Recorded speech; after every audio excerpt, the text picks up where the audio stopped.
Oke, baiklah. Assalamualaikum warahmatullahi wabarakatuh. Perkenalkan, kami dari kelompok 2 ya, akan mempresentasikan proyek UAS Cloud Computing kami terkait dengan demo aplikasi yaitu PAS dan juga IAS. Dan next. Nah, berikut anggota kelompok kami, ada saya sendiri, Habib Adli, dan selanjutnya ada Iman, Abil, Bang Yusuf, dan juga Fajri. Next. Oke, yang pertama terkait dengan percobaan satu yaitu demo Azure yang IAS terlebih dahulu, yang mana di IAS ini kita ada mengatur mulai dari segi infrastruktur dan juga memorinya akan disampaikan oleh Iman kepada Iman dan Fajri kepada Iman dan Fajri disilakan.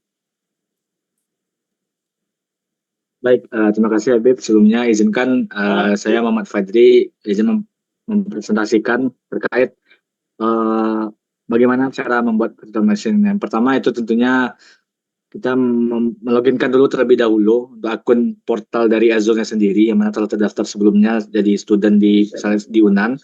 Kemudian yang pertama itu tentunya membuat namanya virtual machine. Di sini kami membuat VM1, kemudian regionnya Asia Pasifik, available option-nya available zone. Next.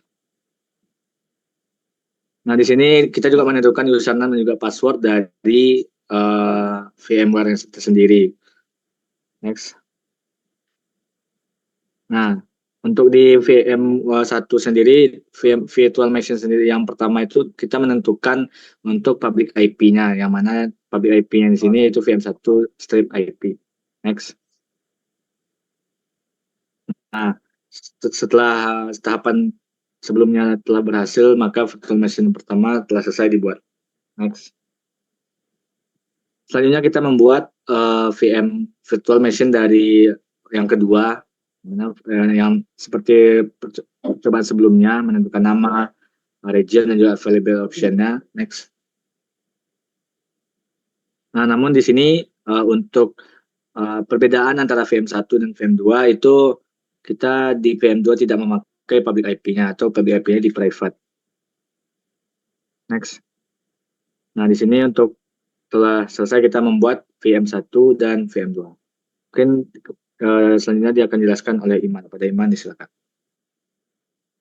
Baiklah, selanjutnya setelah kita membuat kedua virtual machine, kita login ke virtual machine 2 menggunakan Bastion dari Azure.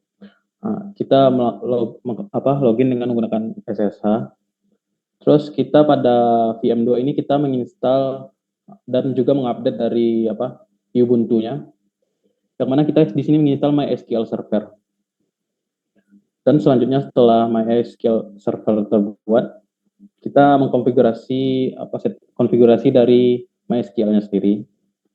Dan pada konfigurasinya, pada bagian bind address kita ubah menjadi 0.0.0.0 dan disimpan. Lalu setelah disimpan, kita merestart MySQL-nya.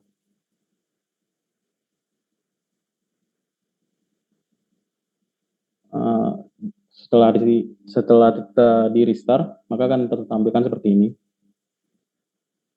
Dan pada MySQL-nya tadi, kita buat user baru dengan nama di sini contohnya kel2 dengan passwordnya itu kelompok 2. Dan kita memberikan semua privilege kepada kelompok 2 untuk mengakses dan ditambahkan dengan perintah plus privilege. Dan setelah kita setting pada bagian Ubuntu untuk MySQL servernya, di sini kita buat rules baru yang mana di sini kita membuat dengan settingan portnya itu kita atur dengan port 3306 dan source IP-nya itu menggunakan IP dari virtual machine 1. Dan kita login ke virtual machine 1 menggunakan aplikasi putih dengan memasukkan username dan password. Dan selanjutnya kita mengupdate Ubuntu-nya dan juga kita menginstal MySQL yang client. Dan tunggu hingga selesai. Lalu kita masuk ke MySQL server yang pada VM pertama tadi dengan menggunakan user yang kita bikin tadi pada MySQL, yaitu dengan user kel2 dan ditambahkan dengan IP private dari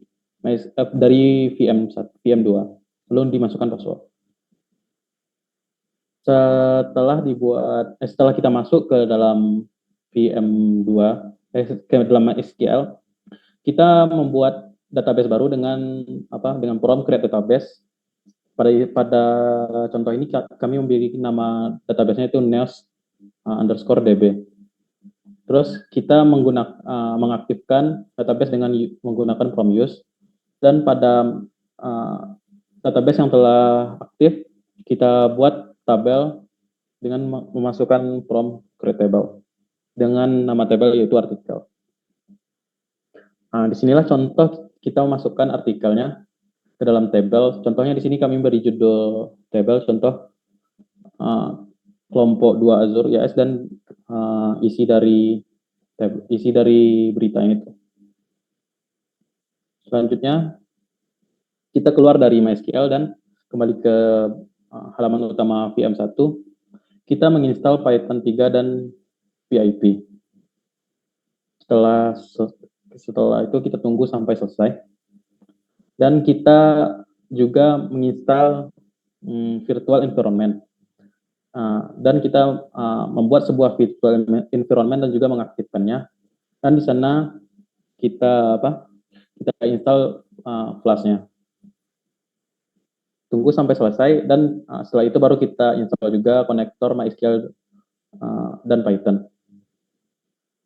Setelah itu kita masukkan kita buat sebuah aplikasinya itu dengan perintah nano API, dan kita konfigurasi dengan settingan sesuai dengan database yang kita buat sebelumnya. Setelah itu disimpan dan kita keluar lagi, dan kita berikan indeks HTML-nya dengan masukkan codingnya seperti ini dan disimpan. Setelah itu kita jalankan aplikasi tadi dengan perintah Python API dan akan ditampilkan seperti ini. Setelah kita aktifkan aplikasi tersebut, kita dapat mengakses database yang kita buat tadi dengan melalui jaringan apapun. Dan di sini kita setting agar dapat diakses dengan menggunakan port 5000. Setelah itu kita dapat mengaksesnya dengan masukkan IP publik dari VM1 dan menambahkan port 5000. Dan ditampilkan isi data dari database yang kita buat tadi. Nampak di sini yaitu di sini ada new artikel dan ada berita 1 dan berita 2. Sebagai contohnya. Sekian yang saya sampaikan. Terima kasih. Oke, terima kasih Iman. Next.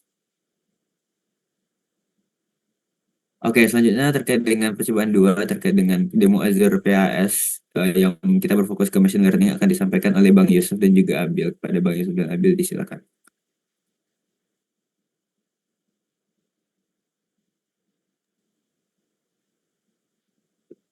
Oke, terima kasih pada Habib ya. Oke, saya sini akan menyampaikan bagaimana percobaan 2 yang kami pilih yaitu machine learning ya, yang mana itu berguna untuk mengetahui sebuah objek dan mengklasifikasikannya menggunakan AI itu. Di sini kita memakai Windows 11 dan Visual Studio ya sebagai pendukungnya. Oke, mungkin langsung aja ya untuk demonya itu mungkin saya akan memberikannya dari sebuah video ya, bukan dari PPT. Jangan saya men-share screen terlebih dahulu.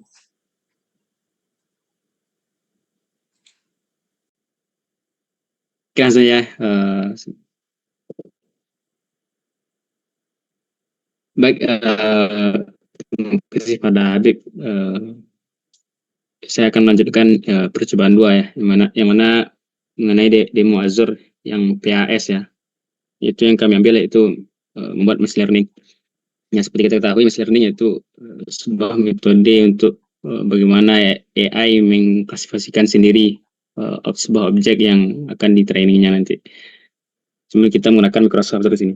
Ya, yang diperlukan adalah ya Visual Studio ya, komponen juga Microsoft Azure yang ada nanti. Dalam Microsoft Azure tersebut ya kita memerlukan custom vision ya dalam sumber daya ini. Bisa kita cari di pencariannya. Nanti kita turuti bagaimana cara-cara penginstalannya itu sesuai tahapan-tahapan yang ada di sini seperti ini. Nah, terus di custom AI tersebut kita buka lagi ya sebuah web di custom AI. Kita buka melalui akun kita yang ada. Terus kita buat new project nanti. Pas new project ini keluarlah yang seperti pada gambar ini. Terus kita buat apa yang mau kita klasifikasikan, itu sebuah makanan. Deskripsinya bagaimana perbedaan makanan antara makanan yang akan kita klasifikasikan tersebut. Resource ini sebuah ini ya komponennya nanti itu. Project tipenya klasifikasi, tipenya itu single tag ya, itu satu persatu yang akan di training yang itu. Oke, setelah kita buat project tersebut ya, nanti dalam project tersebut kita memerlukan menambahkan sebuah gambar yang akan kita klasifikasi tersebut. Bisa kita cari di web random ya, apakah sayuran nanti buah-buahan dan segala macam ya. Oke. Terus setelah kita upload, maka pas di upload ini customer ini akan mentraining, akan mempelajari setiap dari gambar tersebut ini tipe gambarnya sebuah sayuran atau makan minuman dan segala macam sesuai pada gambar ini. Tuh, kita tekan train ya. Kita tunggu terlebih dahulu.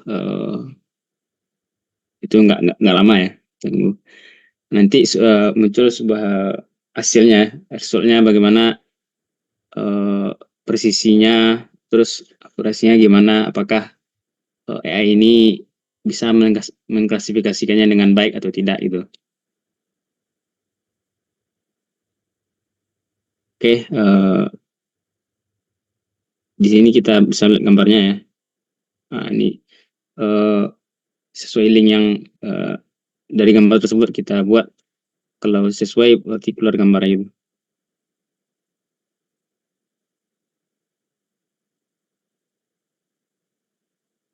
Oke, mungkin sampai sini dari saya kembalikan pada saudara Abil ya. Ini adalah bagian pembuatan aplikasinya. Kita menolak hasil yang kita buat tadi dengan file ONNX. Lalu pada Visual Code kita bikin project baru. Lalu kita buat WP untuk membuat project. Lalu kita masukkan codingannya dan kita dapat melihat model prosesnya. Tidak lupa juga kita tambahkan extension Windows Machine Learning Code Generator. Lalu kita ubah nama file ONNX-nya. Lalu pada percobaannya kita jalankan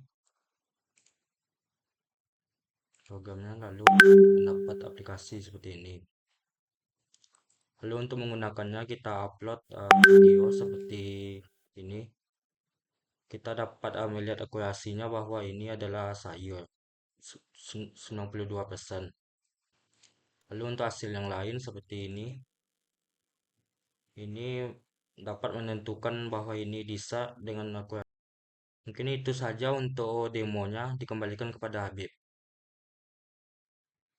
Oke, terima kasih Abil. Jadi begitu terkait dengan percobaan 1 dan percobaan 2, yang mana tentunya ada beberapa kendala yang kita alami juga sebelumnya, seperti kayak dari percobaan 2 sendiri tadi juga dilihatkan oleh teman-teman rekan-rekan juga terkait dengan fotonya, dan sebenarnya additional information juga untuk dari foto sendiri itu harus 5 untuk yang bisa di training. Jadi kalau misalnya 4 atau 3 itu masih belum bisa untuk jadi input juga. Terus juga ada kendala seperti sistem yang tadi, terus juga dari persentasenya juga ketika kita persentasenya itu tuh rendah. Tadi kan ada beberapa yang cukup rendah persentasenya gitu kan, itu karena modelnya itu tuh cuman ada 5 gambar yang kita inputkan, yang mana ini ada 2 kontradiktif sebenarnya ketika data yang dimasukkan itu banyak, otomatis trainingnya lama juga gitu. Tapi di sisi lain akurasinya akan tinggi. Tapi kemarin itu ketika gambar itu sedikit yang dimasukkan, itu trainingnya sebentar, tapi akurasinya memang kurang maksimal gitu. Mungkin itu lebih ke gimana what's next stepnya juga. Dan untuk percobaan satu juga kita ada juga masalah seperti penginstalan flashnya itu yang sering gagal, dan juga cara mengatasi itu kemarin dicobakan oleh Iman juga, gimana membuat virtual environment-nya itu sendiri, cara untuk mengatasinya gitu. Mungkin sekian dari presentasi dari kelompok kami. Apabila ada kesalahan dimaafkan. Wabillahi taufiq wal hidayah. Assalamualaikum warahmatullahi wabarakatuh.